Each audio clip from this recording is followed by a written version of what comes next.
Welcome to my YouTube channel Geeta Gyan. Radhe Radhe दोस्तों। आज हम बात करेंगे महाभारत के ऐसे कुछ रहस्यमय चीजों के बारे में। यहाँ पर दोस्तों, क्या आप जानते हैं कि महाभारत के युद्ध में जिन योद्धाओं ने युद्ध लड़े थे, क्या वे इंसान थे या वे दानव थे, क्या वे गंधर्व थे या वो कोई भगवान के अवतार थे दोस्तों। तो दोस्तों, यहाँ पर मैं आपको इन्हीं चीजों से अवगत कराना चाहता हूँ कि महाभारत के ऐसे कई योद्धा थे जो कुछ दानवों के रूप में और कुछ देवताओं के रूप में अवतरित हुए।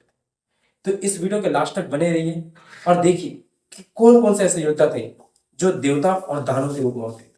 तो यहाँ पर हम बात करते हैं भगवान श्री कृष्ण की।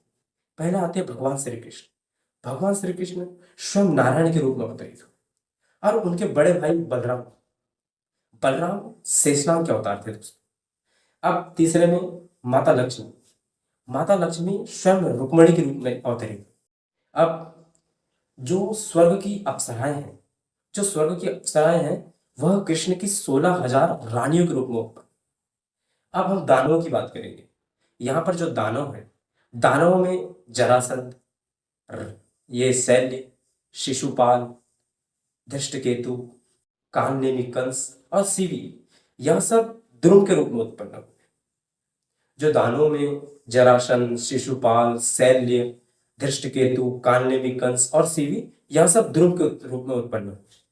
बृहस्पति के रूप में द्रोणाचार्य, जो द्रोणाचार्य थे वह बृहस्पति के अंश में। काल और क्रोध, काल और क्रोध के अंश में अश्वत्थामा है। अब यहाँ पर रुद्रगण, जो कृपाचार्य थे दोस्तों, कृपाचार्य रुद्र गण के अंश है। आठों वंशों, जो भीष्म पितामह है, भीष्म पितामह आठों वंशों के अंश है। अब यहाँ पर कलयुग का जो अंश है वो दुर्योधन है। आप देखो दोस्तों, कलयुग का जो अंश है वो दुर्योधन है। द्वापर का अंश है शकुनी। पुल सत्य वंश के जो राक्षस थे दोस्तों, पुल सत्य वंश के जो राक्षस थे वो दुर्योधन के 100 भाइयों के रूप में होते है कि नहीं। पुल सत्य वंश के जो राक्षस थे वो दुर्योधन के 100 भाइयों के रूप में उत्पन्न हुए। अब जो अरिष्टा का पुत्र है, अरिष्टा का पुत्र हर्ष गंधर्व, वो धृष्टाष्ट्र हुए। अरिष्टा का पुत्र हर्ष गंधर्व, वो धृतराष्ट्र हो गए। अब यहाँ पर दोस्तों पांडवों के बारे में बात कर लेते हैं।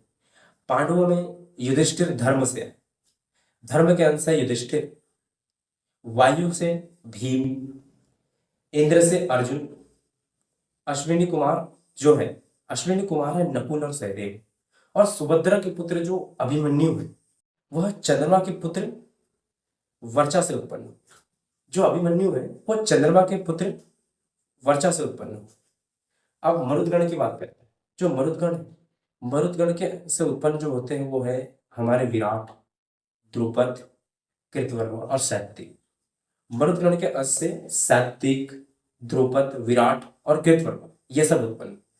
और जो अंगराज कर्ण है दोस्तों, अंगराज कर्ण स्वयं सूर्य के अंश से, अंगराज जो कर्ण थे वो सूर्य के वंश से अवतरित हुए। तो दोस्तों, यहाँ पर इस प्रकार से सारे देवता और दानव किसी ना किसी रूप से हमारे पृथ्वी पर अवतरित हुए ही है दोस्तों। तो आपको पता चलेगा दोस्तों कि महाभारत के युद्ध में ऐसे इन लोगों, जो लोग हैं, जो दानव और देवताओं के रूप में अवतरित हुए। तो आपका बहुत बहुत धन्यवाद दोस्तों। वीडियो अगर सही लगी तो लाइक, कमेंट एंड सब्सक्राइब कीजिए। आपका बहुत बहुत धन्यवाद। जय श्री कृष्ण। राधे राधे।